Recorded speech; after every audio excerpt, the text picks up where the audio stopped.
Hello, hello. Welcome back to episode number 5 of the Flow Habit podcast.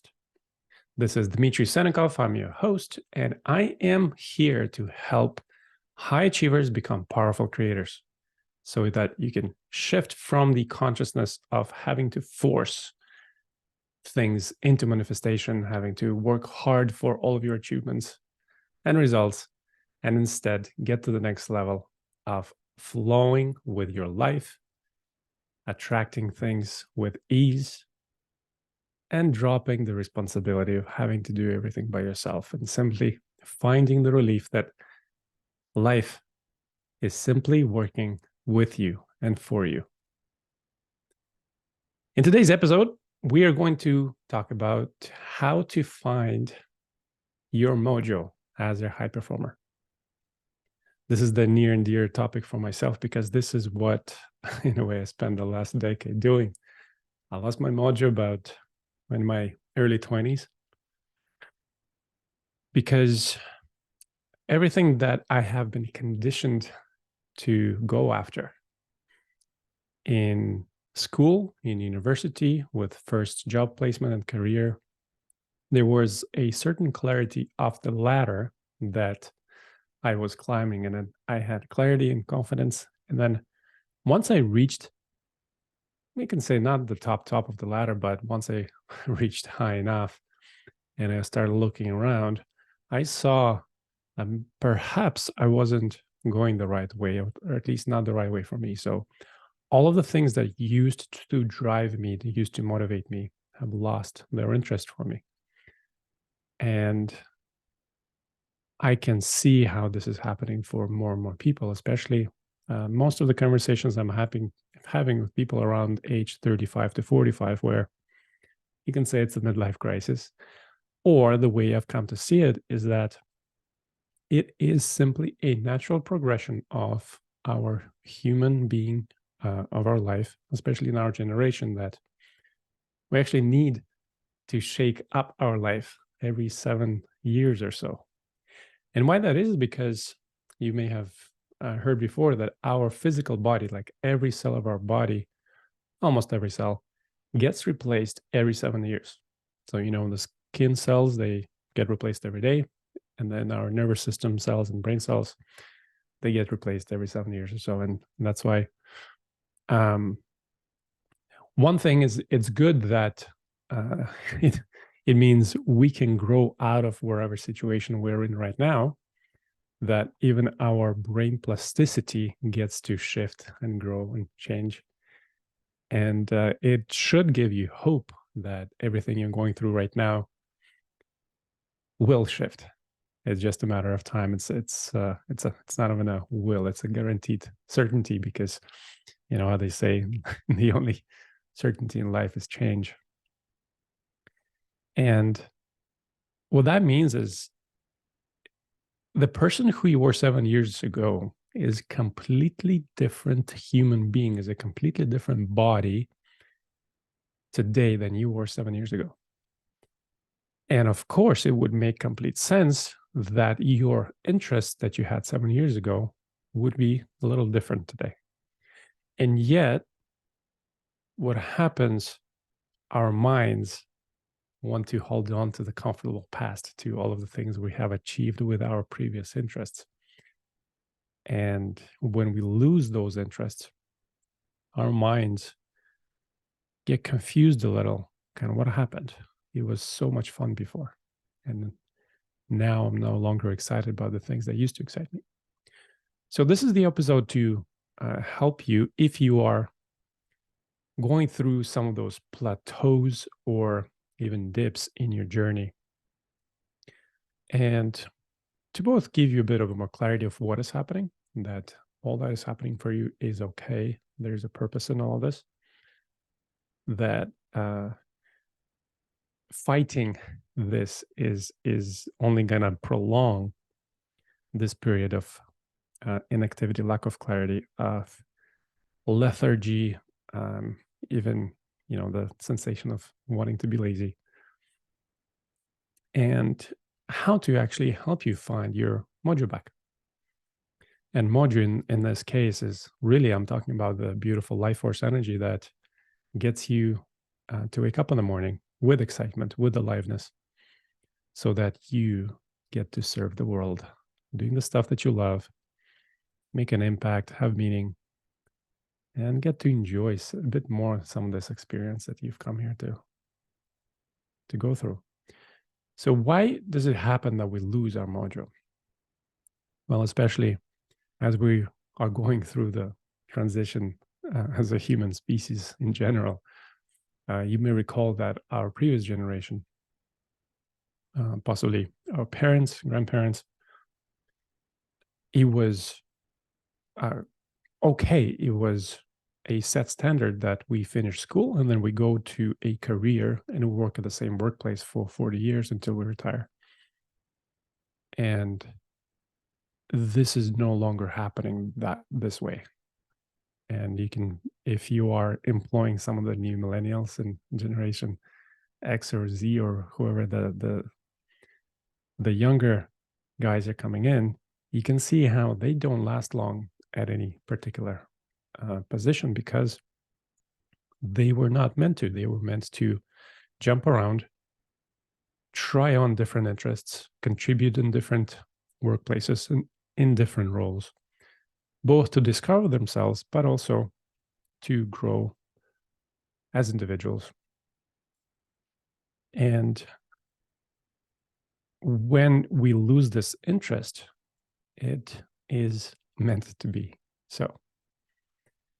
So if we didn't assign any meaning or any weight to the impact of losing the interest to what we have used to be doing before, with everything that we have achieved doing all of that stuff, if we don't have any meaning to it, then we simply take on the role of being a student in life again. And we go and start looking for what could be my new interest. And if that's all we needed to do, it would have been great, right? We just, okay, this chapter of my life is closing.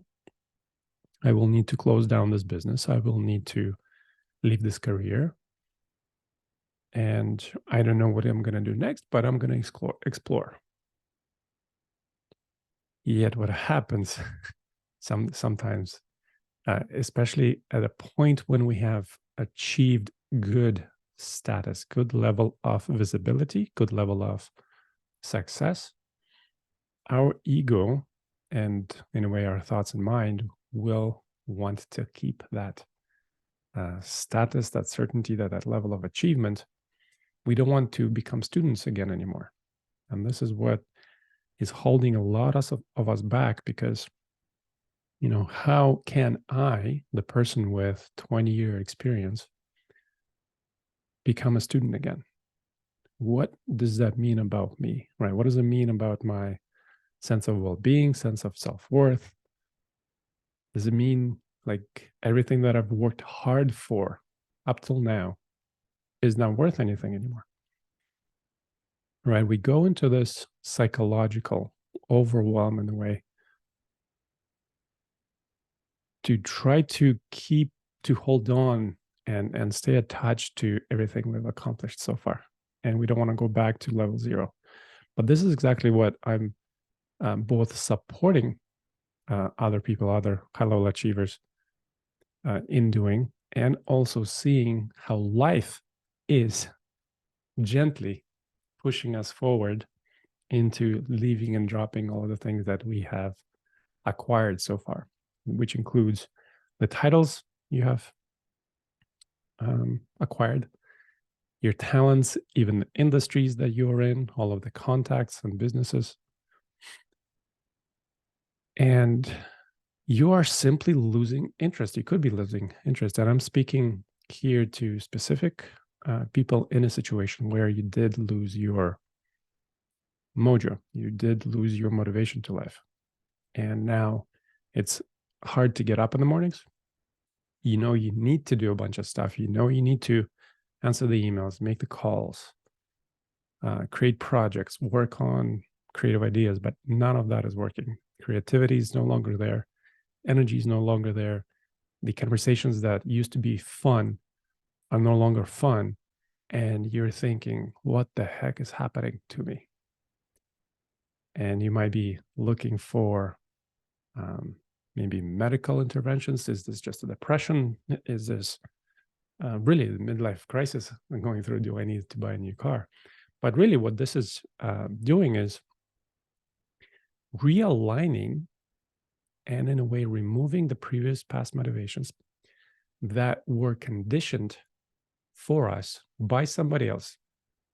When we relied on an external authority, somebody outside of us, parent, teacher, boss, public figure that we look up to somewhere on the internet, we have gone into that industry, into that job, into that business in order to achieve a certain outcome that was promised to us by somebody else, right? So somebody out there on the stage said, hey guys, do you want to have this outcome that I have? Well, these are the steps that I took. So if you want to get the same outcome, go and follow these steps. And so that's what we do. We forget how we feel inside, and instead we focus on the outcome. So it's like climbing up the huge mountain. I want to get to the top of the mountain. I'm going to forget about the struggle and the pain that I need to go through on the path as long as I get to the outcome. And this is kind of the phase where I would say our motivation is the outcome. And this is the shift that's occurring for a lot of people, that the consciousness that was operating before, simply being motivated by the outcome, by the money, by getting to a certain point in our lives where we cash out $1 million, 5 million, 10 million, depending what your number is. And then I will be able to relax and do what I love and spend time with family and travel around the world. And then I will feel alive. In a way, we put our life on hold right now for the next 5, 10, 20 years. And then I will start living. This is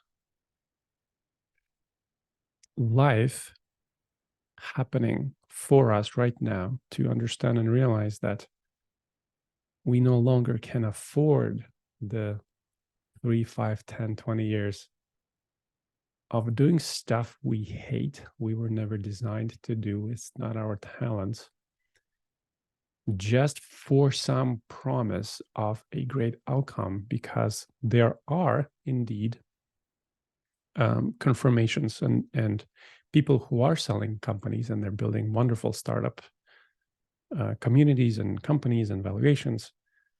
And we look at those examples and we say, ooh, I want to live just like that. And we don't even have a chance to connect within, like, is this the kind of life that I actually want to have? Is this the kind of day-to-day challenges, processes, tasks that I want to be involved in order to get to that outcome?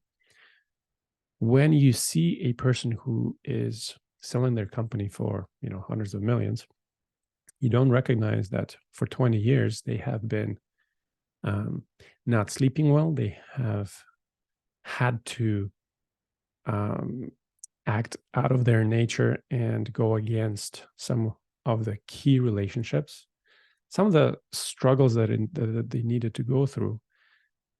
And they have achieved this result, not because they had to go through this step-by-step process, but it was simply because that was their journey, it was their gift. They were good at designing those things that company is running with. They were maybe good technically, creatively. They were good leaders and managers. They could manage the money. They could manage the resources. And that was their gift. And the mistake we make is that because we want, in a way, our mind and also our conditioning, the way society has put, especially in the Western world, has put success, sales, founder, impact at the forefront of what it means to live a good life, we think that this is how we need to be doing living life as well. And we completely disregard our internal authority. How do we feel about waking up every morning and spending the time in front of the computer when all your body is screaming for is action, activity, spending time outside, maybe, working with tools, digging in dirt, uh, designing beautiful spaces.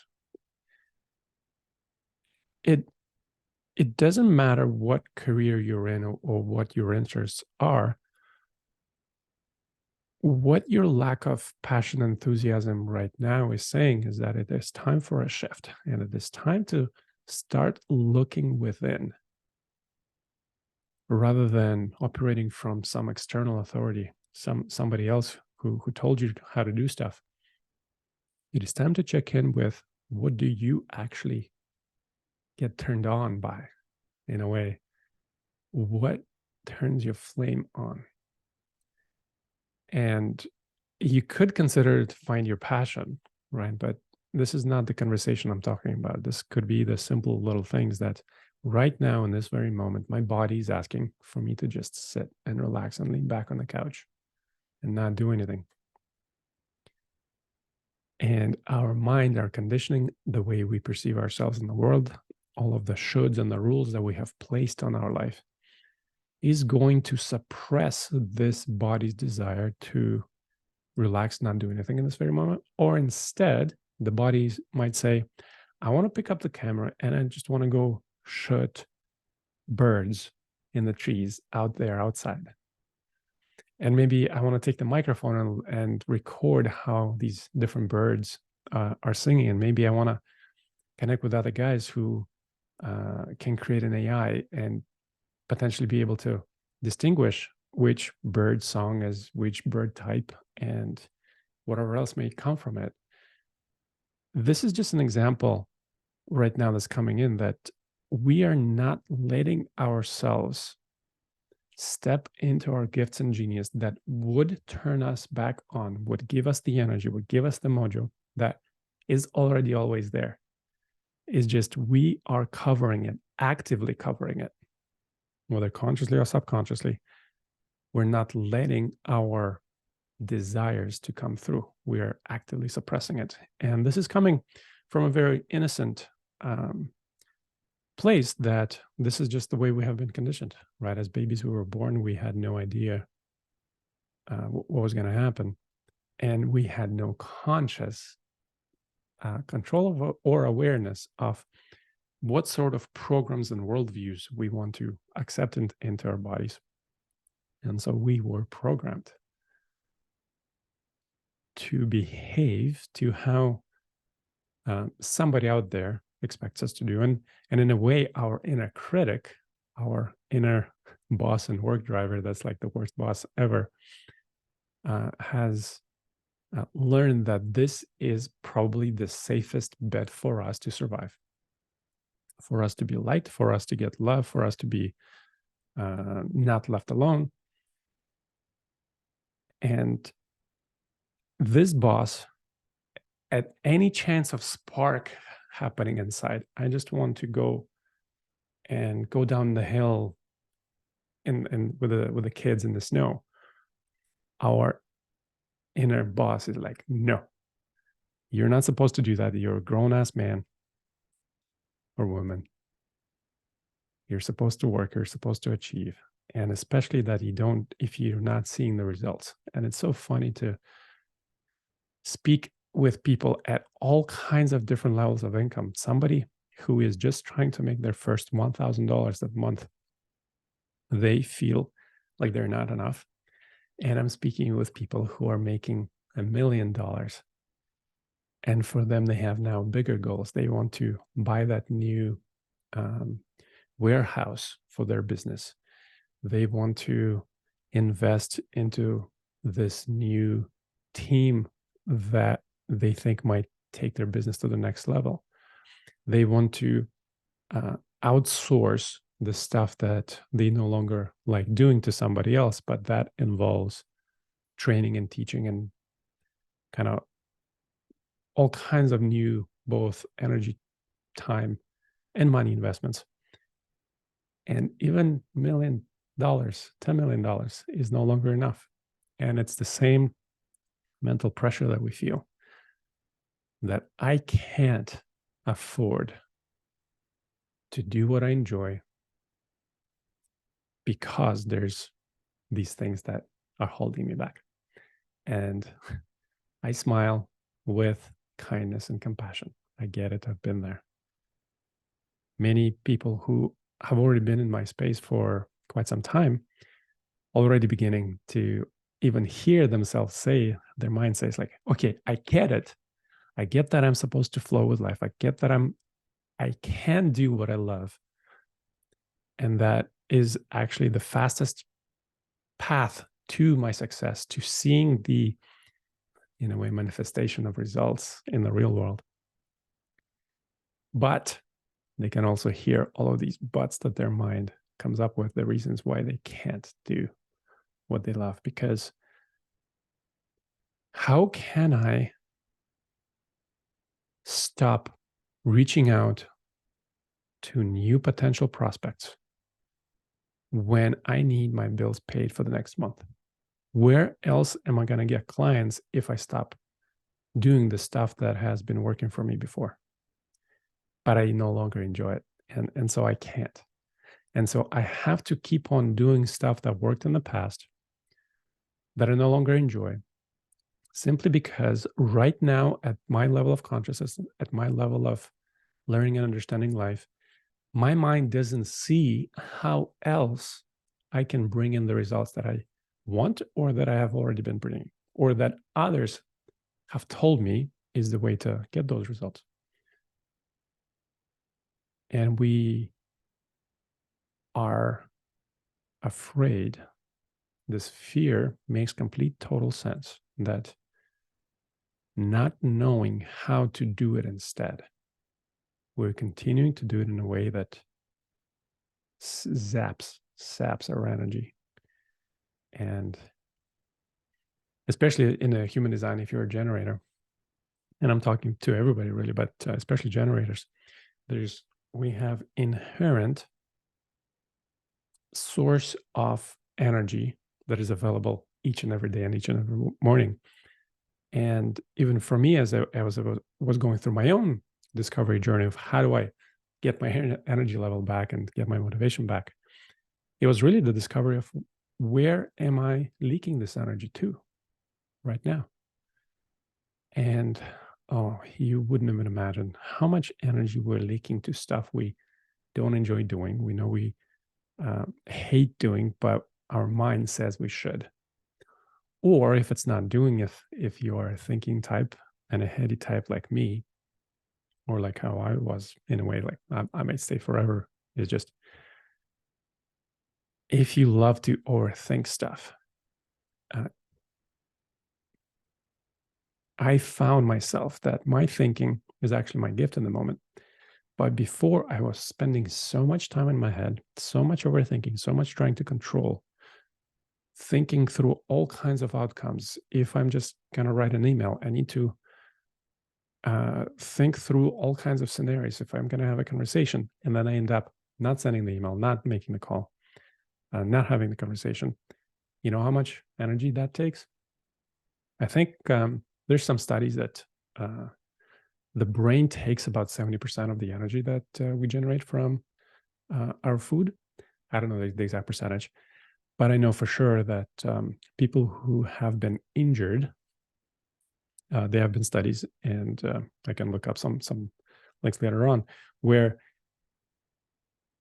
people couldn't move, they couldn't exercise, but they needed to stay fit and they needed to lose weight, but they couldn't move anymore. So instead, what they were doing, they would exercise their brains, their minds, using either logic, mathematical calculations, just brain doing its stuff. And they were losing weight, not doing anything else, but really thinking.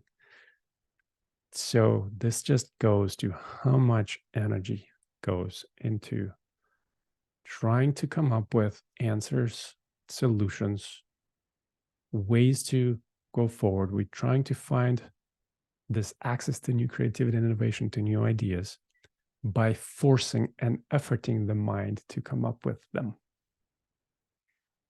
And this is where all of your energy, that you wake up in the morning with a full battery, but even before you open your eyes, your mind is already on, thinking, strategizing, trying to figure stuff out. I know it from my personal experience. And oh my God, how much energy that takes. So it is really not about how to find your mojo, but really how to find all of those things that are taking the energy away from you right now. And then having the courage, trust, and coming to a sense of knowing that when I allow myself to only do what lights me up is when life supports me the most. Because as I continue to do stuff that I hate doing, I don't love doing, that takes my energy away, the more I do that, I even feel like the squeezing of the throat myself right now as I'm sharing this with you. It's like we are helping life to squeeze us out of this discomfort that in a way we are putting on ourselves to continue to do work that doesn't makes us feel alive. Right. So a way to find your mojo is to realize, where am I leaking energy to? It is understanding that we have so many rules put on our shoulders as way of weight and responsibility that we should and we have to, and there's no other way. It is understanding that the mind has fear and protection around the unknown of what's going to happen if I let all of this go. And especially if I let all of this go, what is it going to mean about me? And we're coming back to the journey of the first few podcasts, where this is all happening for us to come to discover that inner spark of light and love that is already within us, that have been covered by protection and mechanisms and coping, that we now get to, in a way, to break through from within. And this is a beautiful metaphor they're saying about the egg, right? The chicken eggshell, if it's broken from the outside, the chicken embryo dies. But if it's broken from the inside, new life is born. In a way, this is what's happening. Life is helping for this inner spark to break through like a little sprout from underneath concrete. So once you remove everything that you're leaking energy to, everything, all of the rules and shoulds that are suppressing the energy that wants to come through, this concrete layer that's keeping the little sprouts from coming through, then we come to discover these little sprouts that are actually already, they want to come through. They have been sitting in the dark ground for a long time. They want to see the sun. They want to see the light. They're coming up. In a way, there is no way that you can keep them down, because it's just going to be more and more frustrating to try to keep them down. It'll take even more energy until the mind simply gives up. And sometimes, or most of the time, this is the people that I see come join my programs, come have conversations with me, even open up to listening such messages, that the mind is on the verge of giving up. I can't handle this anymore.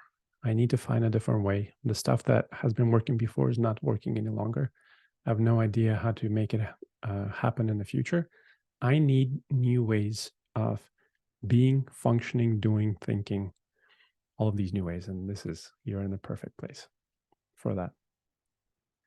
So the way to discover this spark is uh, in a way that direct answer that we get to cover that in our human design consultations that I love doing with people.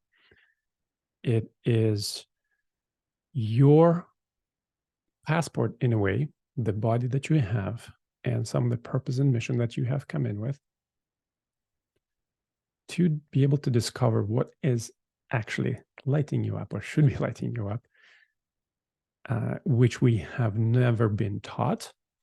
And in a way, it's a new thing that's coming in for our entire collective, that we're going away from making decisions with our minds, but to descending down into the body. And depending what type you are, it might be relying back to the intuition, the emotions, the body sensations, how things make you feel, and begin listening to these by also understanding that it is going to require to jump into the unknown that the mind fears so much and finds threatening in the moment.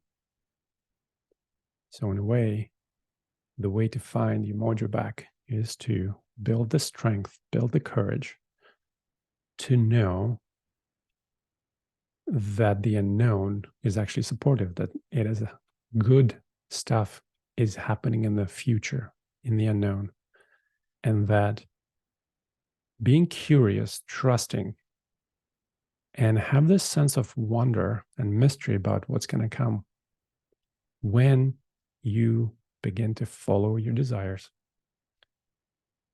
when your little spark inside turns into a kindling fire, and then it begins to burn in a good way, like shining light.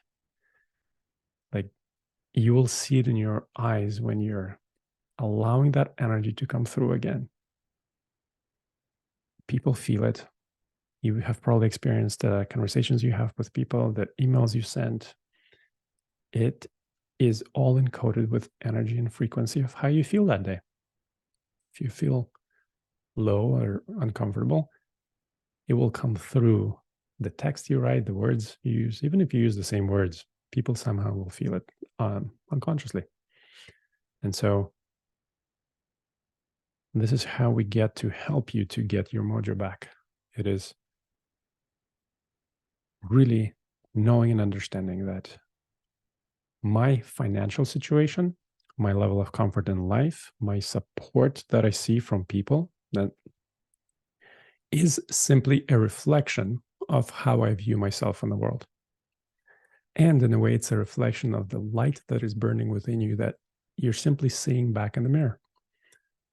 So if right now you're seeing a little gray in your environment, in your circumstance, it is not about trying to shift the circumstance in a really hard, efforting, disciplined way, but it is going inside, seeing where are you actually leaking that energy, stopping the leaks, stopping the suppression, getting comfortable in knowing that this is actually the best pathway for you, right? And what makes you come alive is completely different from somebody else, from your neighbor, from your classmate, from your coworker, from somebody else who's running the same competitive business that you are right now.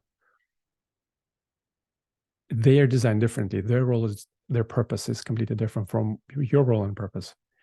And for you to begin to relax the mind, coming back into the body to ask, what will feel the best for me to do right now or not to do right now?